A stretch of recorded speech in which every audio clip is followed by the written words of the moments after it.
నువ్వెందుకొచ్చో వెళ్ళి బయటికి. అయిపోయింది అపర్ణ, అంతా అయిపోయింది.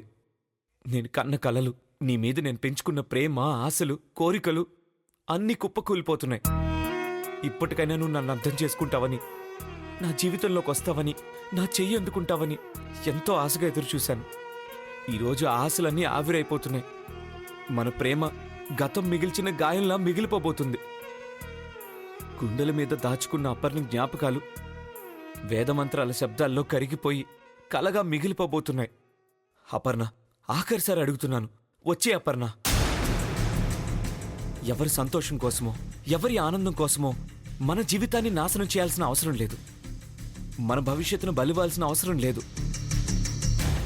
వెళ్ళిపోదాం అపర్ణ. ఈ మనుషులకి, ఈ సమాజానికి, ఈ ప్రపంచానికి దూరంగా వెళ్ళిపోదాం. సంతోషంగా బ్రతుకుదాం. అపర్ణ, అర్థం లేని బంధాలని, సంబంధాలని వదిలిపెట్టి రావడానికి నేను సిద్ధంగా ఉన్నాను. నువ్వురా. అలాగే, నీతో కలిసి రావడానికి నేను సిద్ధంగా ఉన్నాను.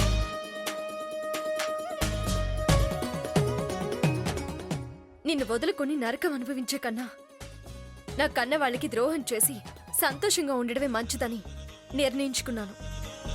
Thanks Aparna, thank you very much. నువ్వింత ధైర్యం ఇస్తావని, నా మాట వింటావని అస్సలు ఊహించలేదు. పదపర్ణ, ఇంకాసేపు అయితే ముహూర్తం వచ్చేస్తుంది. ఈలోపే మనం వెళ్ళిపోదాం. పద. ఒక్క నిమిషం. మన పెళ్లి ఎలాగూ మన కన్నవాళ్ళు చూడలేరు కాబట్టి వాళ్ళ చావులు చూసి మనం సంతోషంగా వెళ్ళిపోదాం.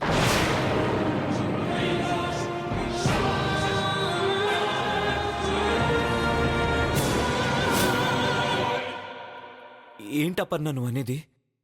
జరగబోయేది అదే అర్జున్. పాపం మన మీద ఎంతో నమ్మకంతో మనల్ని గుడ్డిగా నమ్మి పిచ్చి వాళ్ళలా పెళ్లి ఏర్పాట్లు చేసినాం. మీ అమ్మ, మా అమ్మ మనం లేచిపోయామని తెలిసాక, అదే నీ భాషలో పారిపోయామని తెలిసాక బాధతో గుండె పగిలి చేస్తారు, లేదా అవమానంతో కుళ్ళి కుళ్ళి చేస్తారు. ఆ పాపం మనకు అంటకూడదంటే వాళ్ళని మన చేతులతో మనమే చంపేశామనుకో, ఇంకా హ్యాపీగా వెళ్ళిపోవచ్చు. అపర్ణ, నువ్వు అనవసరంగా ఎక్కువ ఆలోచిస్తున్నావు. నువ్వు అనుకున్నట్టు ఏం జరగదు. చంపేస్తాను.